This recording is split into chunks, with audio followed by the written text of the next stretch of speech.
Guys, way too close to the camera there, but this is my part two um, about yearning. I actually don't know what I'm going to call this or title this.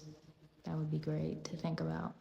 Anyway, we were talking about yearning and how I'm actually encouraging you guys to stop yearning. Stop it. No, I'm kidding. I yearning is a beautiful experience, like I said in my part one, but here's where I to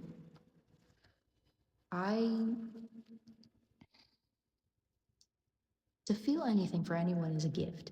Absolutely. Like, it's not something you should take for granted or regret or feel like, oh my gosh, I just hate this. But it's it's just takes so much time, you know what I mean? Like, it just takes so much time and effort and energy out of you, you know? And it's a feeling that you can't help but feel, but like I said in my part one, I don't want you guys to be or feel restricted or held back by something or haunted by something, or you just can't let that person go, or you just can't let this person go. This is not the message that you want to hear, but life is actually so much more than that person. That's the tea. That's the tea.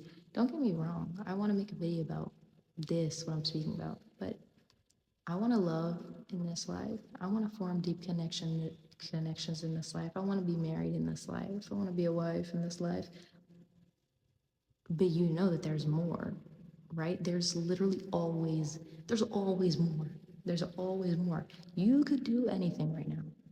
You could be a baker, also owning a library for some reason, and then maybe you turn to politics. Like, this is what I was also thinking about on my vacation. Like, I am on vacation in this exact spot, but some people are vacationing in Paris and some people are, attending their regular job in New York. Like, I don't know what this feeling is called, but just the feeling and the recognition that so many people are living such different lives than you and they're doing so many different things, it makes you realize and not get caught up in love or people or anything, because there's always more.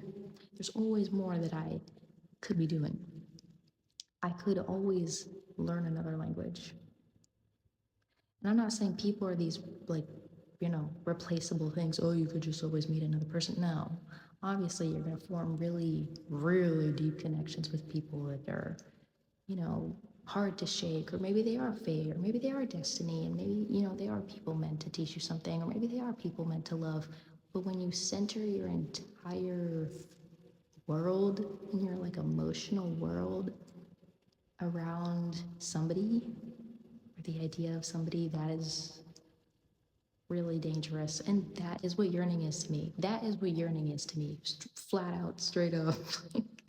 That is what yearning is to me. This all consuming, almost need for a person that is dangerous. Okay? Not to put my ego at the forefront of anything, but right now I'm in a pretty powerful position in my life.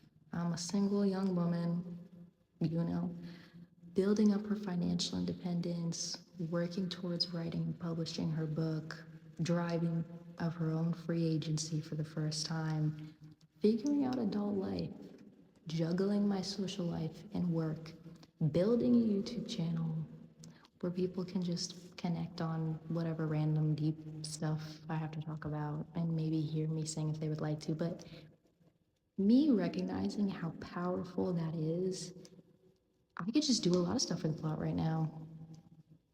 May a beautiful young man come in? But nothing should take priority over this little empire that I'm building for myself. So I'm sorry to say it, but yearning for somebody would get in the way of that. It really would. And here's the thing, I don't want you guys to get it twisted. I love love.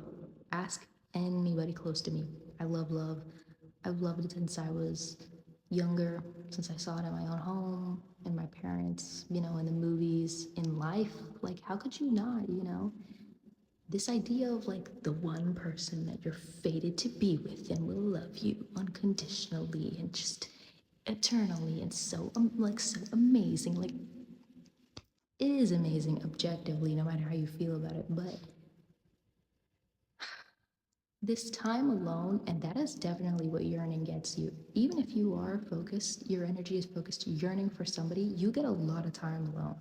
So this time alone has made me realize and wonder like if this is what I even want.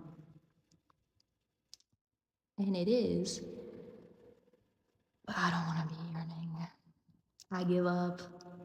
I give up. A part of me may always yearn, but I don't want to be yearning for someone who isn't yearning for that, who isn't yearning for the same things in life, truthfully. Like most of the time, yearning is this like unrequited love situation, or you and the person just can't be together right now. But that's where I'm stuck. I don't know. I don't want to be in a situationship. I don't want to be someone that you're just putting to the side and waiting for. I don't want to be option A, B, C. I don't want to be anybody's hookup, not to disrespect anybody. But yearning can be a little unhealthy. Um, I'm literally only in my 20s. I'm still really young. And I think even though I am really young, I want to basically position myself for mature and healthy love. Okay, I've had certain experiences, bad ones, let me clarify, and I've learned from them. And it's not like I want to lock it down and get married tomorrow because that is not what I want to do. But even mentally preparing yourself for the kind of love that I know I want, it's going to be a journey. And I want to prepare myself for the kind of love that I have been dreaming about since I was younger. To be real with you, to be vulnerable with you. Um, a prime example of what we see as yearning is Noah and the Notebook. Listen, I am all for men being obsessed with their women. Do whatever you want to do, build her that house. Okay? Even from the outside looking in, people watch the Notebook and they're like, this guy is a little crazy. And I want for you guys to have a really peaceful but strong love. But I don't know if you always get that love through this intense yearning experience. You know what I mean? Like he was kind of, I don't know. I love the Notebook. Okay. But I'm just saying he was kind of, maybe it sounds selfish. Maybe this just isn't the message that you don't want to hear, but I don't want you guys to be yearning for someone who isn't yearning for you.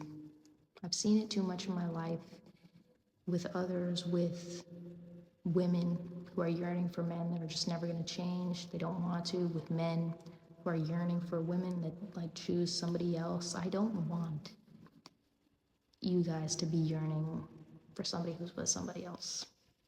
I understand situations can be very tricky and very complicated, and people can have a lot of history, but I don't want you to also be yearning for someone who can't commit to you.